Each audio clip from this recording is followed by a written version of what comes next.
So welcome everyone. My name is Linda Ray and I'm the CEO of NeuroCapability.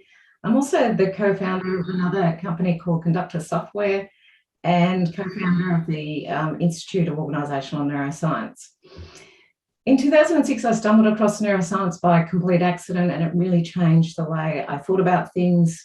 It helped me to understand what drove not only my own behaviour, but other people's behaviour in the workplace, both inside work and outside of work. And so it fundamentally changed how I acted as a leader, even how I parented and how I engaged with others. And it was a turning point for me in my career and my work. And I realized that I could take this information and share it with other people. And so I began on this mission to change the world one brain at a time. And I'm really pleased that a whole bunch of people have joined me on that mission. So today I want to explore, how does psychological safety affect your company, your well-being and you? So I'm going to just give you a bit of an idea of what we're going to cover in this webinar. I'm going to look at a fundamental question that influences our well-being, our performance, and really impacts on how we engage with the world in that social context of work. Then I want to talk a little bit about the rise of psychological safety, and we can see by the number of people that have registered for this webinar that it's a hot topic and people are interested in this concept. I want to then talk about, how does psychological safety affect well-being and performance? You know, what are the impacts and what can we learn from that and what can we be doing? And finally, I really want to focus on what can we be doing as companies, as leaders, as individuals to influence psychological safety and well-being. I want to explore the concept of well-being performance in the context of a fundamental question that impacts upon all of us, and it's this question of, am I safe or not safe? And I think you'd probably agree that feeling safe is top of mind for everyone. You know, as I mentioned, many of us are in lockdown, and that's a measure to keep us physically safe. But the constant uncertainty is impacting our well-being and our performance. And we're kind of in a constant state of negative arousal based on what's going on living through a pandemic. And we know that that's really challenging for a lot of people. And I guess this is what's kind of led to the rise in interest of psychological safety. And we've seen a significant rise, and it hasn't just been impacted by COVID. You know, we've seen the work of Professor Amy Edmondson. We've seen Project Aristotle from Google. And so we've seen this corresponding interest in psychological safety and well-being. And it's kind of interesting, isn't it? Because we've known for decades that psychological safety influences engagement, performance, well-being, mental health, innovation. And I guess what we're seeing is that the pandemic has escalated interest in this concept. But it's just not just the pandemic. We've also seen ISO 45003, which is the Occupational Health and Safety Management of Psychological Health and Safety at Work. And this is the first globally agreed standard for psychological injury prevention. We've also seen royal commissions that have been talking about, you know, the Mental Health Royal Commission, for example, in Victoria, where the concept of psychological safety was really highlighted. There's also been people write. We make sure. Penny, can you just mute everyone? Hello. Penny. Yep, absolutely.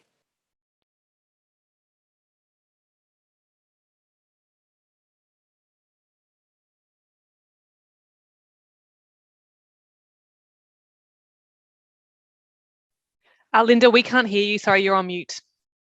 Okay, can you hear me now? Joys of technical. Yes, we can hear you. So I was just saying that Shane Snow wrote a great article on how psychological safety actually works in 2020. And he suggests that it's kind of in the current environment needed now more than ever. So I think we're seeing this really big focus and attention on psychological safety. And from my perspective, that's a really good thing.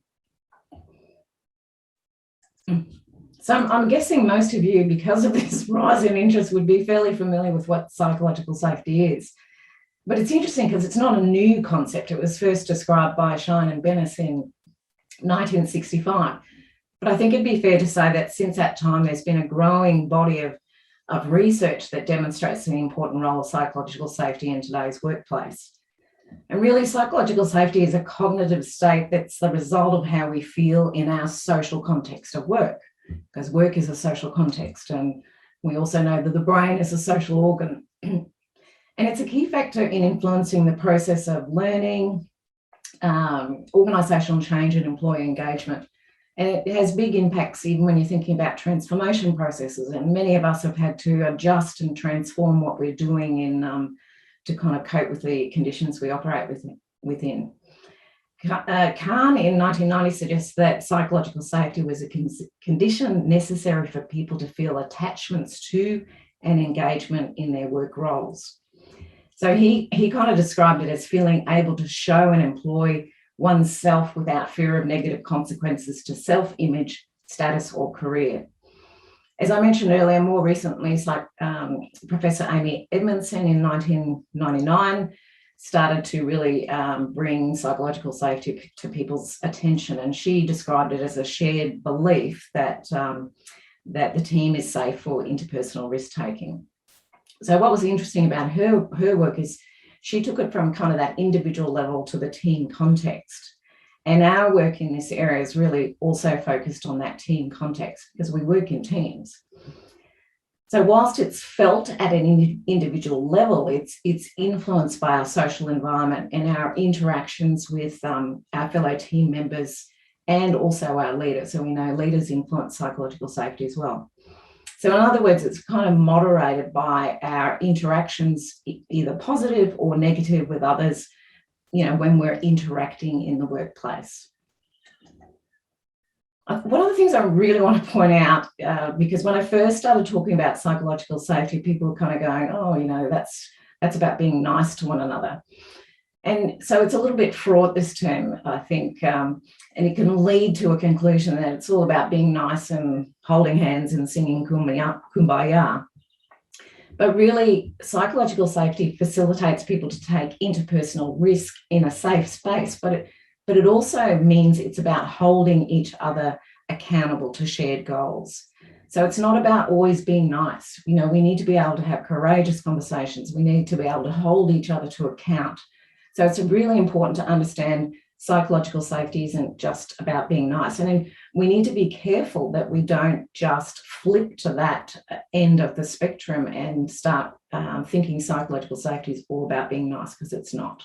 It's really important to understand that concept.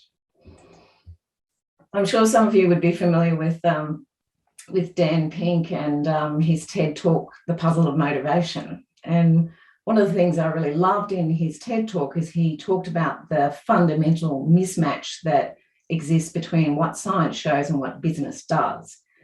And I want to suggest that I think there is still a really big disconnect between what science shows and what business does, what leaders do, what humans do.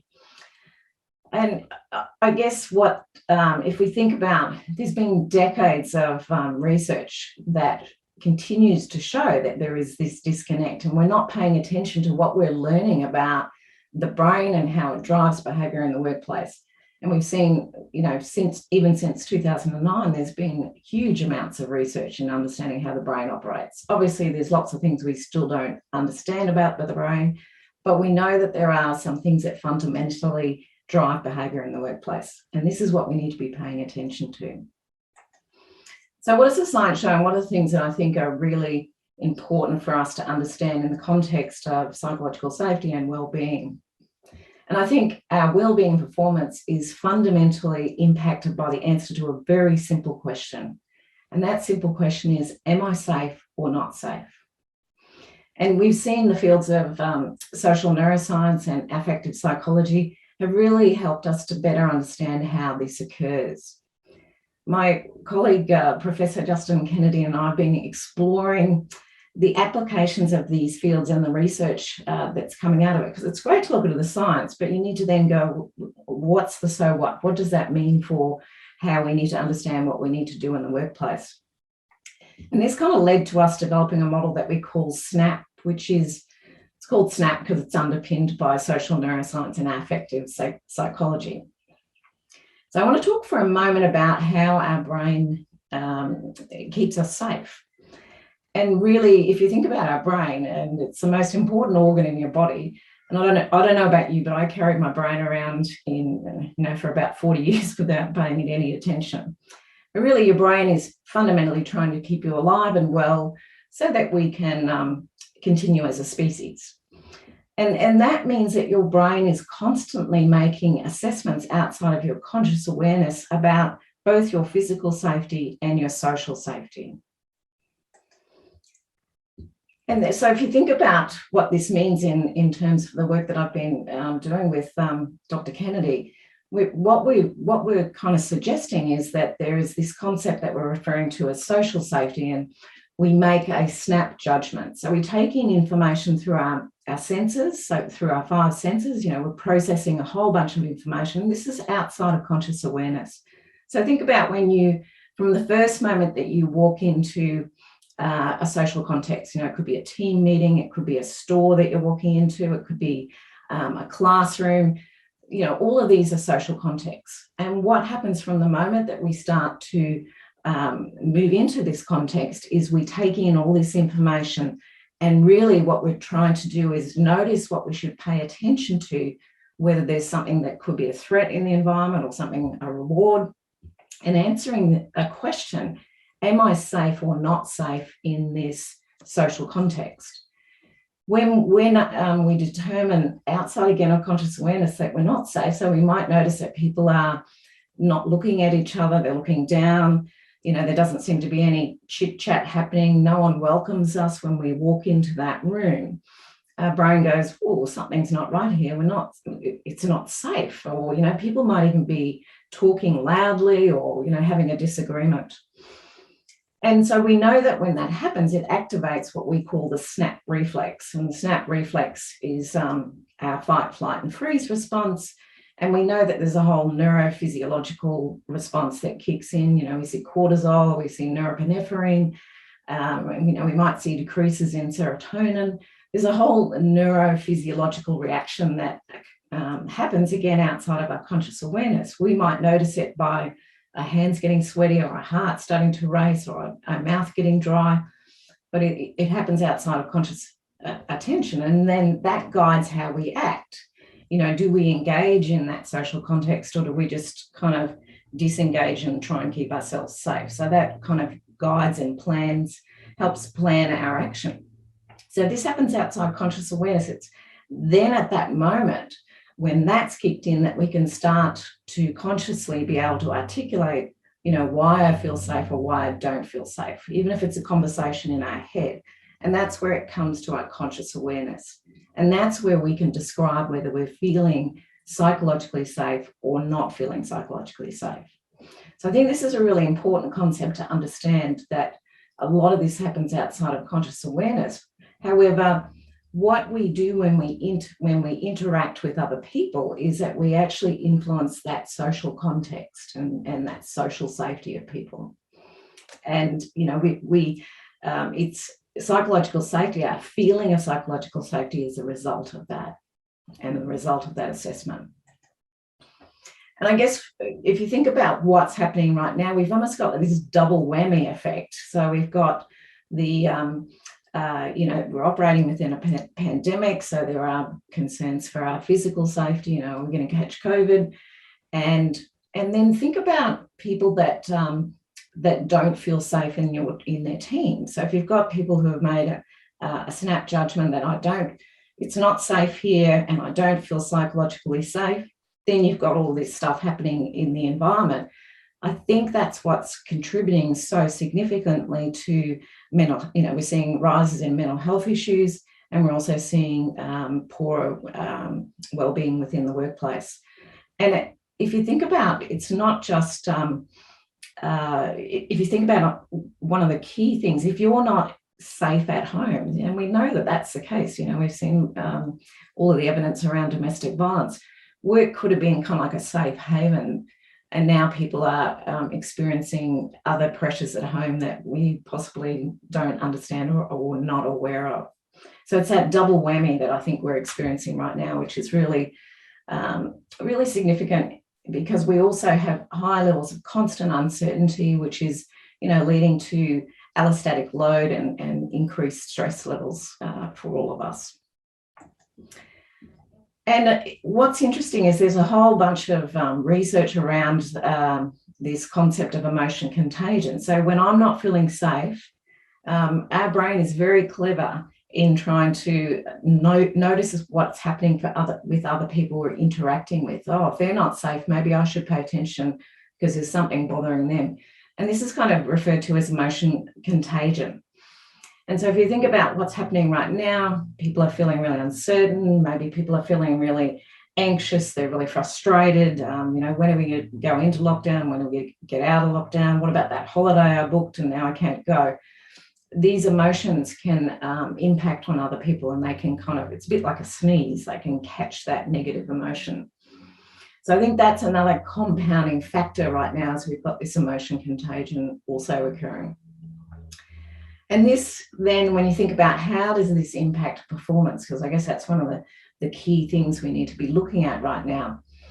When we've made a snap judgment that we don't feel safe and our snap reflex kicks in, we start to see people move into what we refer to as protective mode. So this is where I've made an assessment and I'm not feeling psychologically safe in my team or my environment that I'm operating within. And when that happens, because we've moved into protective mode, our attention kind of focuses inward. We're hunkered down and trying to stay safe in that environment. So it means we can be very can find change very challenging. We become quite risk adverse. We don't want to, because all of our energy, brain is an energy conserving organ, is going towards trying to keep us safe in that environment. We also see what is referred to as presenteeism. You're there, but you're really just going through the motions. And we would see that people would have higher levels of cortisol and stress when you're in that protective mode. Now, obviously, protective mode is not conducive to performance, because when you're in that, it impacts our innovation, our creativity, our engagement, etc.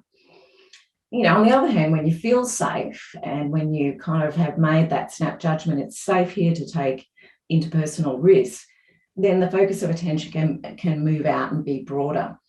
If you think about transformation processes, I always think about psychological safety kind of being related to change appetite.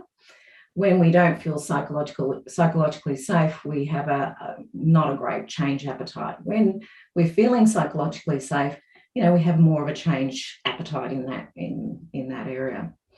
When we're feeling psychologically safe and in that productive mode, we're energized, we're engaged, we're trying new things. It's okay to make mistakes and learn from those mistakes. And this is where people just naturally are more resilient.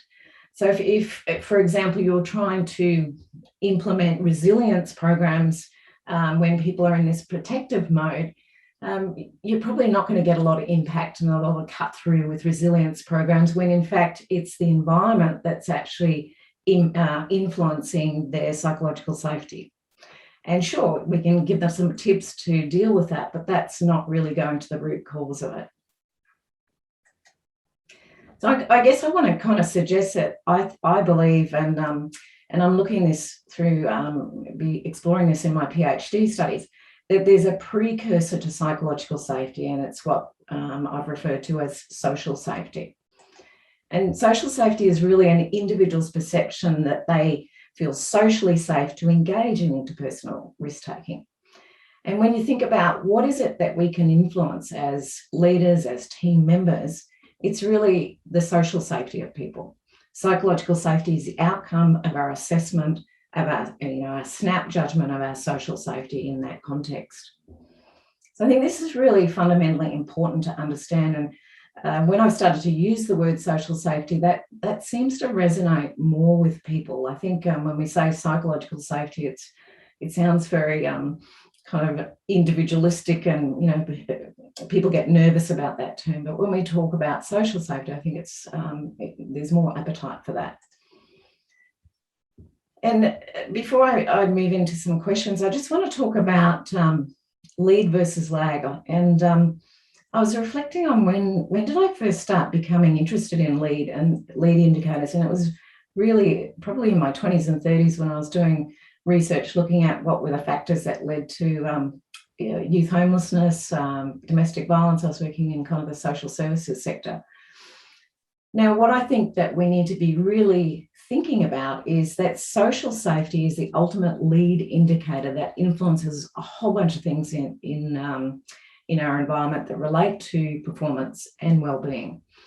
And really, social safety influences psych safety, so it's kind of like the ultimate lead indicator.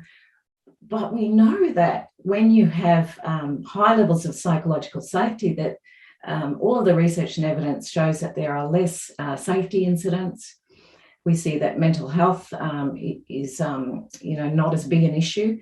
And I think it's important to realise that as employers, that our job is to do no more harm. There will always be people that have mental health issues. But when people feel socially and psychologically safe, then that the impact of the environment doesn't kind of exacerbate their mental health issues. We know that it influences well-being. If we feel safe and we feel connected at work, then naturally we feel better about being at work. And that influences our engagement, the extent to which we're going to even go that extra mile. Influences our innovation and our creativity. And we can also see there's lots of research and evidence to show that it also influences customer experience. So this in turn really influences the culture of an organisation and ultimately business results. Now, what I see a lot of is that we are, focusing on trying to influence lag indicators without kind of going, well, what's at the core of this? What is the thing that we need to be doing to actually be positively influencing these other things? So I'm just going to pause for a moment and ask Penny if there's any questions or comments. Yes, Linda, there is quite a few. So one of the from W.T. Chen is any internal and external factors influencing social safety and protective mode as evidenced by literature? Look, there is a ton of stuff that is showing that, but I'm going to be talking a little bit about some of our own research that shows how that influences performance. So I'm happy to, if that still isn't sufficiently answered for you at that point, to come back to that, if that's okay. That's fabulous. Janelle has asked, is this what is referred to as interactional safety? Actually, interactional safety, I haven't heard that term before. But I guess when you think about social safety, it's really about our interactions with other people in a social setting of work. Obviously, it happens outside of work, but interactional is, the judgment we make about whether we can feel safe to engage in interpersonal risk-taking within that social group. So thank you for that. I'll look up that term. I really appreciate you popping that in there. Yeah, she's also added actually social safety, then interactional safety, then outside safety. So I think it's a lovely way to visualise things. Yeah, nice. Love it. Helen said, remember also the toilet roll effect acting as a herd FOMO? Yeah, the toilet roll effect, exactly. And that's emotion contagion, but that's also, the research is showing that's about us trying to create some sense of certainty. Like, oh my gosh, even though we're told and intellectually we maybe can understand that there's no supply chain issues, we still want to be able to do something that helps us feel like we're contributing to our safety in that situation. Thanks. Janelle has just suggested social safety is individual, interactional is two or more, and outcome is psychological safety as our performance. But really, everyone's enjoying the video, so I think that will be it for now. Okay. All right, I'll press on because we've got about another 20 minutes, I believe. So I guess I wanted to kind of talk a little bit about how does psychological safety affect your company, well-being, and you, which was the title of this this webinar. And I'm going to start with talking a little bit about what I noticed that companies are doing. And I began by saying I think there's still quite a disconnect between what science shows and what businesses are doing. And I guess what I'm noticing, because we have the luxury of, engaging with lots of different companies in lots of different sectors, is that there's a little bit of a level of panic. And some of it's being driven by boards saying, what are we doing about diversity and inclusion? What are we doing about well-being? Because I think that, we're seeing so much talk about this. So, from even board level, people are concerned. And we know that well-being and mental health has been, significantly impacted by the pandemic. And so what I'm seeing is that people are rushing around in almost like a knee-jerk reaction, going, oh, okay, we better develop a well-being strategy. We better put some initiatives in place. We better get people trained in mental health first aid training. And I think these are really important. Please don't misunderstand me. But I don't think that these things alone are going to improve psychological safety. So I want to explore how our approach to, I guess, trying to, be influencing wellbeing and mental health is maybe starting at the wrong place. Given what I've just said about psychological safety and social safety being lead indicators. And I want to, be a bit provocative, if that's okay, and suggest that, if you're just focusing on those things, that you might not see the impact that you're hoping for or the return on investment for that. So I think it's important to really be looking at what is your company doing or what is your team doing. Even as leaders, we have influence over the social and psychological safety of the people that we lead and the people in our care. So think about what is it that you're doing right now. And I guess I'm really kind of curious about how many people are doing these things.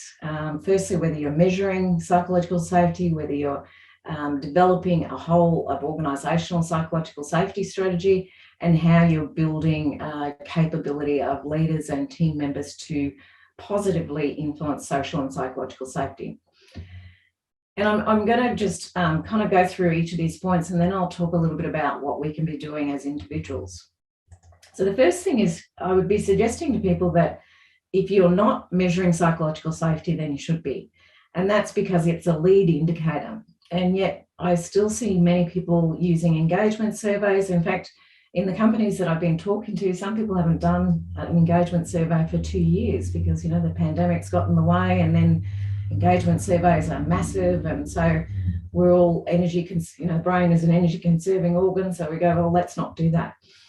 So we need to be measuring things that or using tools that don't take a lot of energy and that give us the data that we're looking for.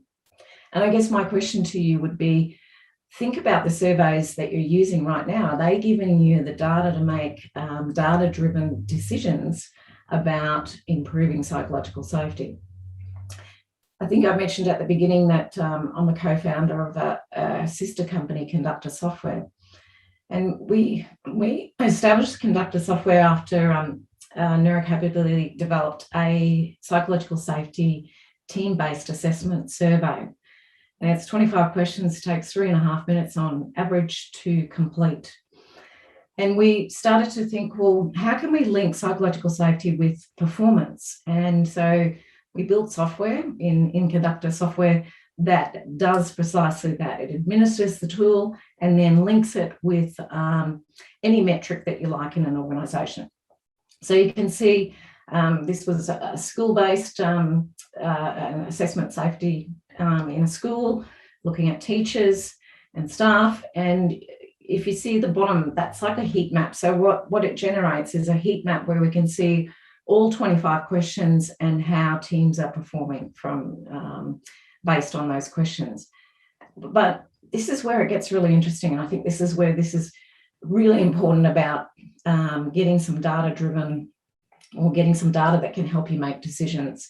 We can also show question by question the correlations between any metric, and in this case it's single day absences, so when teachers ring up and they're sick, and we can look at what are the questions that influence this. So for example, we can see A4 there, which is I feel my manager trusts I will do what is expected of me. That's got a pretty high correlation. And R1, I feel safe to take risks in my team.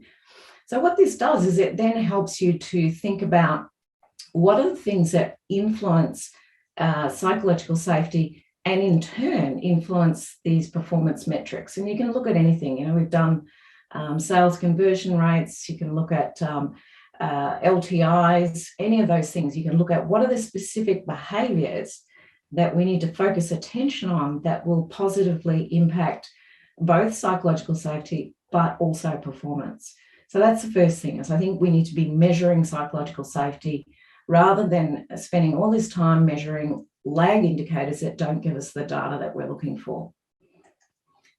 The second thing I think that we need to be doing is developing a comprehensive and thoughtful psychological safety strategy.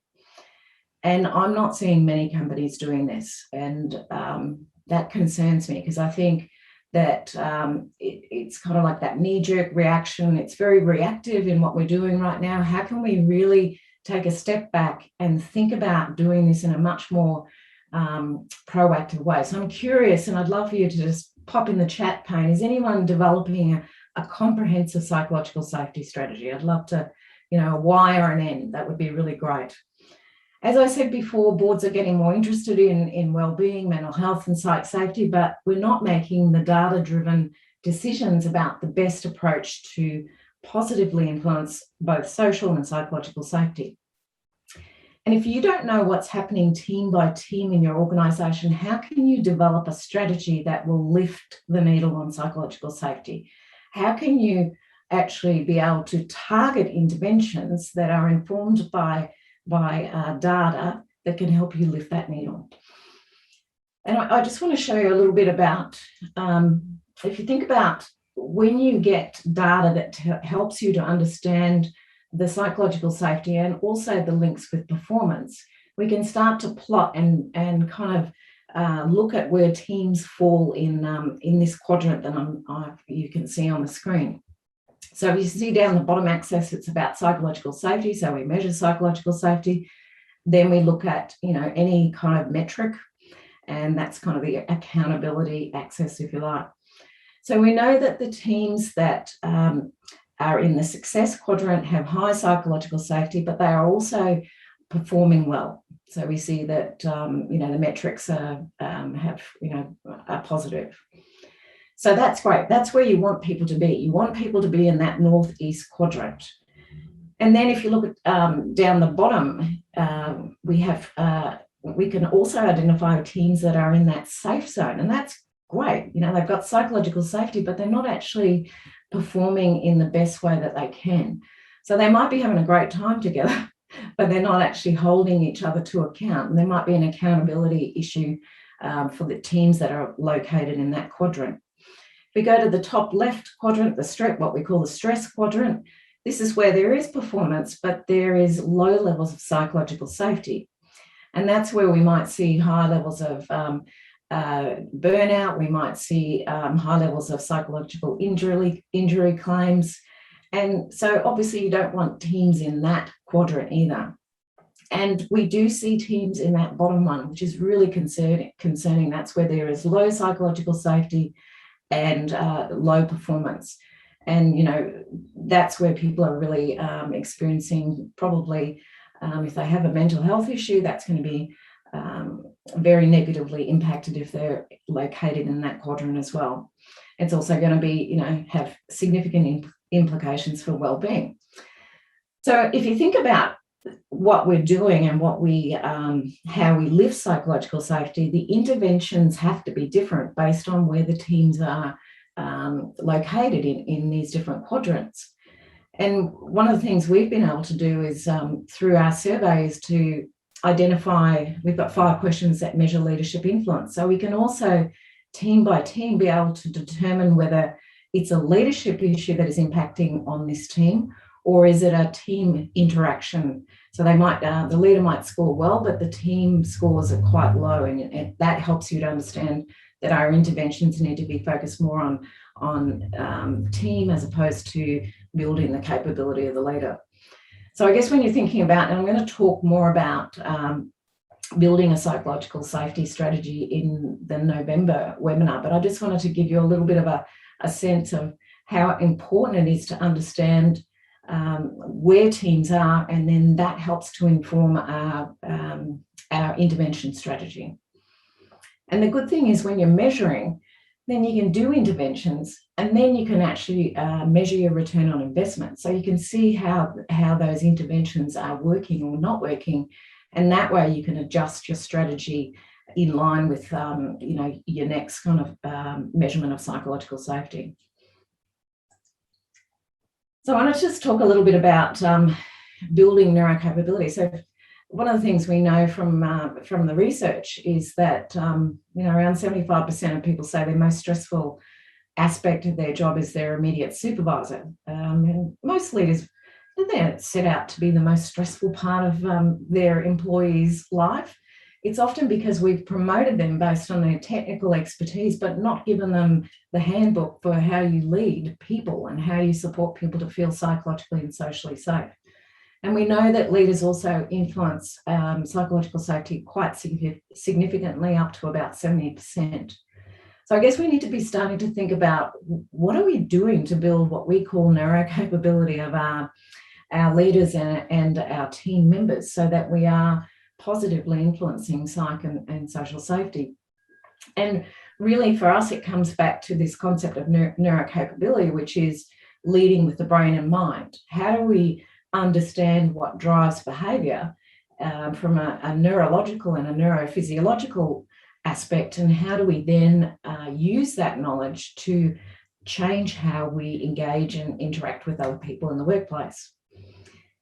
And I think one of the key things that so one of the programs that we deliver is an advanced diploma in neuroscience of leadership, and this is all about equipping people with the skills and the capabilities and the knowledge and the evidence to lead in a way that supports psychological and social safety. And really, it starts with self-regulation. We need to be actually learning tools and techniques and strategies that support us to be to show up to do our best leader work is how we would refer to it. But also to understand how every time we interact with another person, we can positively influence that social and psychological safety. So I guess I want to talk a little bit about what can you do, and because it's important to understand that while psychological safety is influenced quite significantly by the leader, we also in our interactions with others can influence it too. The first thing is obviously to support your own levels of resilience and well-being is you need to look after yourself. And the risk of sounding like your mother, this comes back to some really basic things like how much sleep are you getting? And we know that we need about 8 hours sleep a night. And are you getting enough sleep, or are you looking at your phone until midnight, and then you're up at 6 o'clock in the morning? We need to be thinking about nutrition. Are we eating well? Are we feeding our bodies, and are we giving our brain what it needs to perform at its best?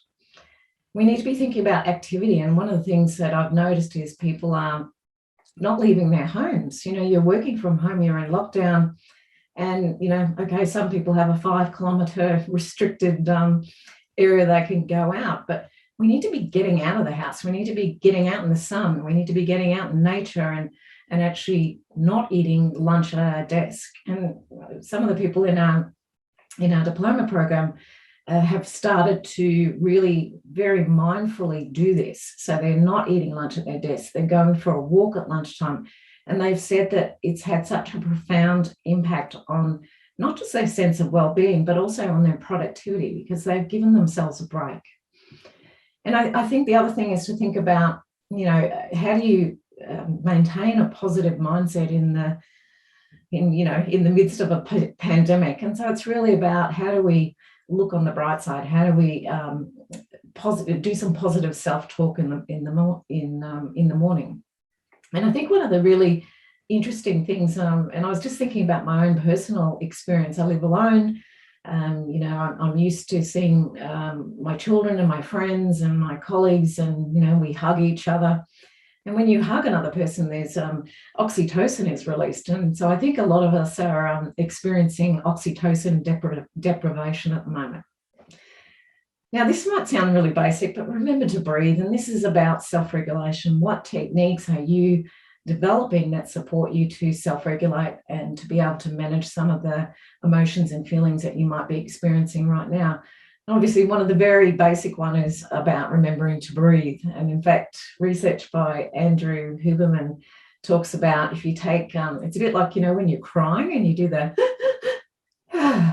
he says, if you take 2 sharp inhales and 1 exaggerated sigh out, that dampens down kind of your some of the neurophysiological impacts of stress in the environment that are impacting on us. And I love, I think this came from one of our teammates, Jeff McKee, and he said, never in the history has anyone calmed down by telling you to calm down. So it's really important that we think about, what are we doing proactively to self-regulate and manage what's going on for us. Build your NeuroCapability. There are some really key skills. As I said before, I think no one's given the handbook on how to lead people. And there are a whole bunch of things that we're seeing, that skills and attributes and that's positively influence psychological and social safety. Things like, we're starting to see terms like situational humility, appreciating that you, even if you're in a leadership position, don't know everything, and that, it's really great to be able to tap into other people and be asking their opinions before you offer your own. We know things like being able to just check in with people, that important need for human connection. What are you doing to connect with other people? So there's a whole range of skills. Even if thinking about being curious, there's a whole range of things that we need to be paying attention to that help us understand, well, if our brain drives behavior, how do we get better at understanding that so that we can positively influence the people that we engage with? If you think about also, how can you proactively influence the social safety of your team and teammates? I'm going to talk a fair bit more about this in the next webinar. But there's some really basic things that I think we can do that kind of support people a little bit more. And the first of them doesn't cost anything, but it's really simple, and it's about showing appreciation. When was the last time you said thank you to your team or to teammates? And people like to be shown appreciation. When that happens, we experience reward for that. Create as much certainty as you can right now. And I heard a lovely story the other day of a company that has started in their communications of even just putting in, we don't have an update on that yet. So rather than people then kind of making a whole bunch of assumptions about that thing they were expecting an update on, just saying that actually creates certainty for people. So people you need to kind of go overboard on giving people as much certainty as you can right now to counteract this massive uncertainty that we are operating within. Give people choice, and as much choice as you can. We know that the companies that have ordered people back to work, when you're not in lockdown, that hasn't gone down well for companies, and they're now struggling to recruit people into those companies. So give people as much autonomy and choice as you can. I think the other thing is to make sure that people feel like they can influence decisions that are being made. And it's important to understand that we have, people with more extrovert like me. I just, say what I think and I speak in draft out loud.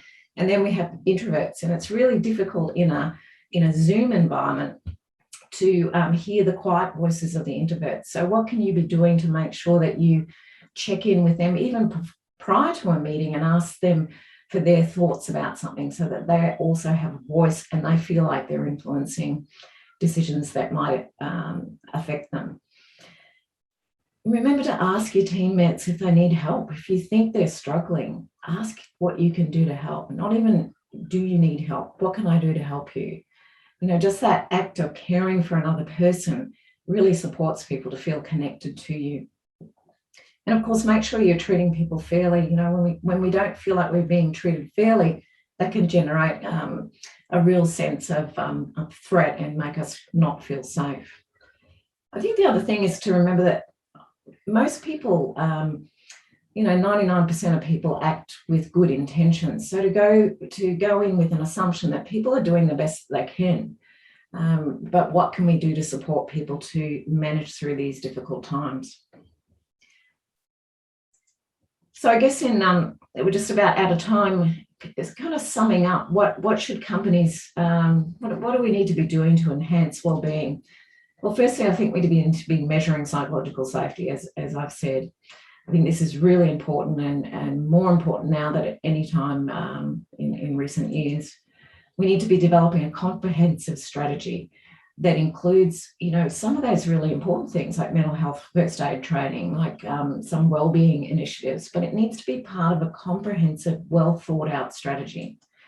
We need to be rethinking leadership programs. What are we doing in our leadership programs that equip people to be able to positively influence the social and psychological safety of their team members?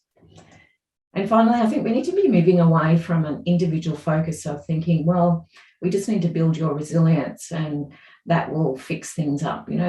Really, we need to be thinking about this as a team response and be thinking about, well, why are people needing to be developing resilience? What's happening in the workplace that is actually negatively impacting on their resilience and perhaps putting them into that protective mode as opposed to productive mode?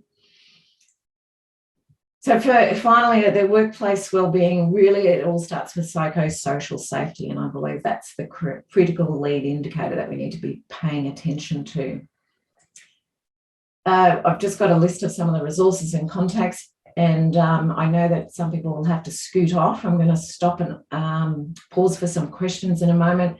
If a question hasn't been answered to your satisfaction, email us at info@neurocapability.com.au. We also have a bunch of free resources. Have a look in our blogs, webinar. You'll see a whole bunch of stuff that will help you with self-regulation and stress and all that sort of stuff. Think about if you want to positively influence the psychosocial safety of your team, then take a deep dive and look at our advanced diploma. We've got a program starting now. This will help you to actually build the skills, the capabilities, and the understanding to do that in the best possible way. And feel free to also drop us an email if you want to talk about how you can measure psych safety, but also how you can build a strategy. I hope that you've got some things to take away from this webinar today. As I mentioned, there's another 2 webinars, so feel free to register for those. We'd love to have you on board. I'm going to pause and see if there are some questions that I can respond to. Penny. There are so many questions, Linda, and they're really good questions from can we know more about the psychological safety tool through to so many. And I'm going to invite, there's too many actually to go through right now. So I'm actually going to invite everyone that does have the question that is in the chat, if you wouldn't mind coming off and off mute, maybe turn your video on and ask Linda directly. I think is probably the best plan at this stage. Right. In terms of that question around tools, just send us an email and we're happy to make a time when we can chat with you about how we're measuring it. Were there any common themes that came up in a question? I have a question. I'm not sure if you can. Oh, there we go. I'm on the wrong one. See me. I'm a founder of a startup working in this sort of space, and through a lot of my interviews, people bring up surveying and that there's a fundamental flaw that if employees don't feel safe, they're not going to be as honest or even complete the survey. because they have this underlying, concern that they're going to find out who did it. So can you talk a little bit about how people sort of combat that? Because it did come up quite a bit when I was interviewing HR managers about this concern. Yeah, look, there are very strict protocols in place when we're measuring psychological safety. So all data is de-anonymized when it comes into the platform. So, and there's a lot of work that goes at the front end before you even send a survey. You don't just go, oh, here's a survey. You actually have to explain the why of it. You have to reassure people about the confidentiality. And I think we don't report below a number of 3 because of that concern about being able to identify people. We've found that, there are some really low levels of psychological safety and people are still, we're getting that data. So we're able to see that. But we do need to be able to reassure people around that it's confidential.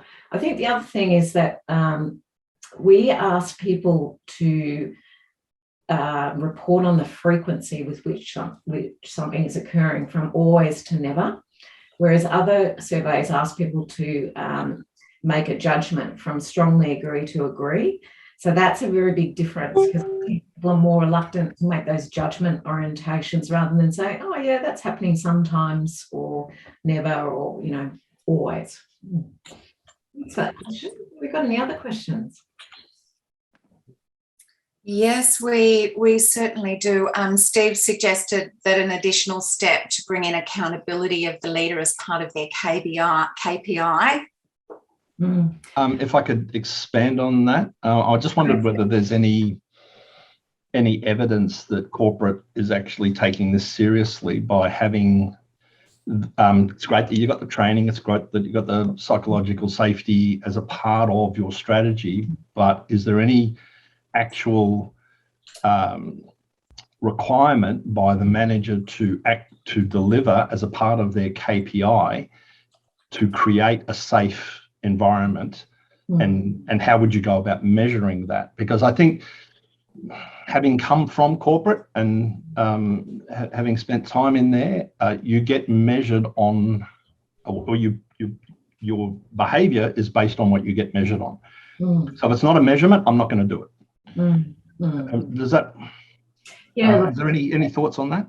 Yeah. Look, what I'd like to see in the future is that the CEO is there's a KPI for psych safety, right up to so that it's a board imperative, because we can see we have very strong evidence to show the links between psych safety and performance. And I think as we get more and more data and we can quantify it and actually show the return on investment from actually engaging in ways that help people feel psychologically and socially safe, that's where we're going to get more and more buy-in. And that's the data that we want to continue to build. We'll be focusing a lot of this in our Institute of Organisational Neuroscience to build a really comprehensive data and evidence set that shows that. Do I think it should be part of, I personally hate KPIs. And in fact, I did a whole webinar talking about key goal intentions and key focus intentions. So really, because when we say KPI, it's very judgment orientated, and I think we need to be supporting people to be focusing, what can I do to focus attention on building psychosocial safety in my team? What are going to be the key success indicators that support that? And the other thing I think that's really key is we have to be very mindful about setting realistic expectations. So if we say to a leader, oh, look, the average psychological safety score in this company is 75 and you're on a 52, we want you to get to 75 by the next quarter. Like, that's unrealistic. We need to actually spend time building when I talked about psychological safety strategy, there is a company-wide strategy, then there needs to be a team strategy.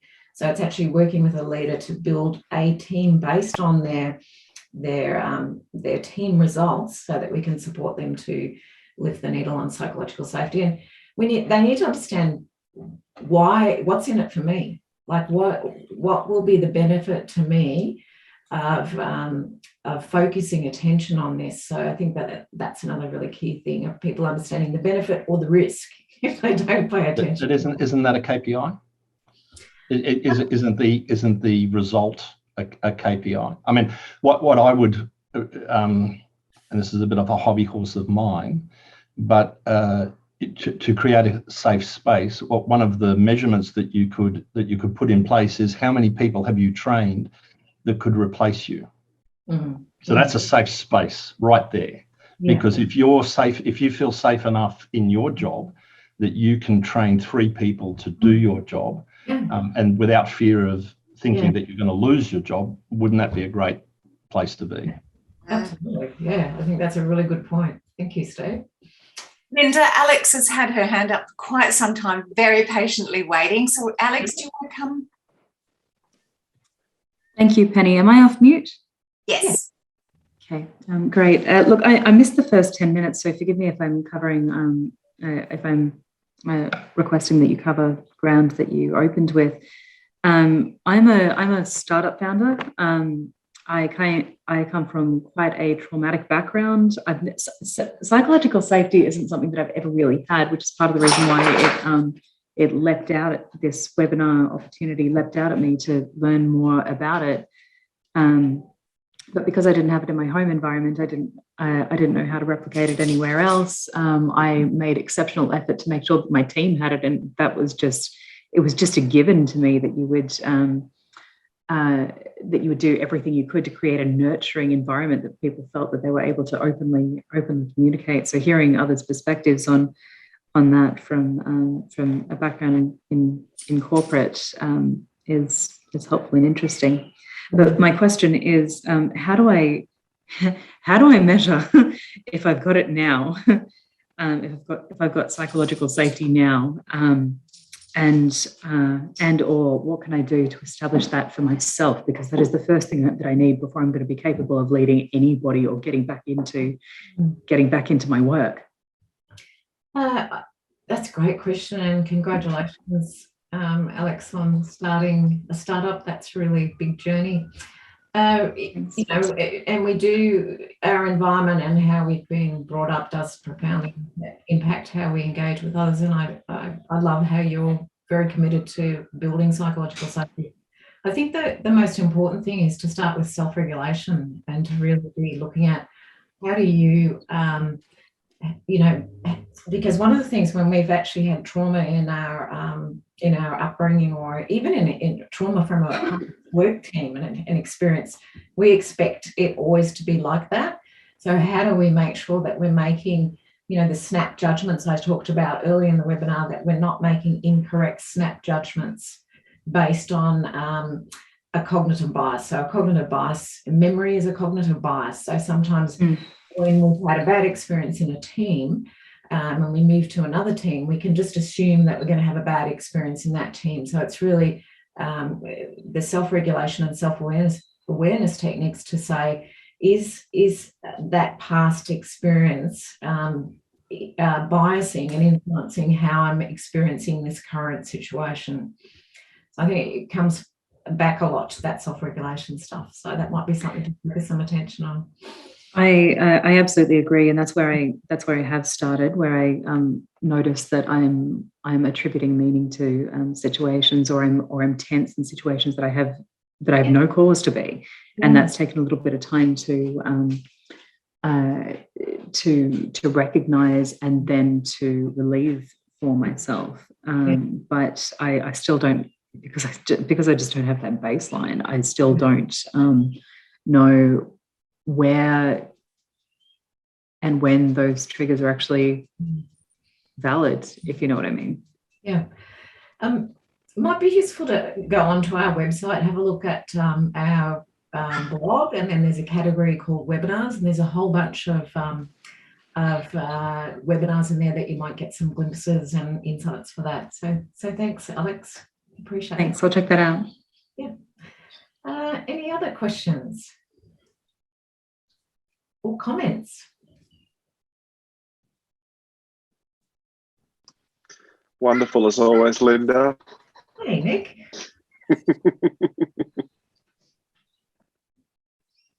You didn't have a question. You're just saying wonderful. Thank you.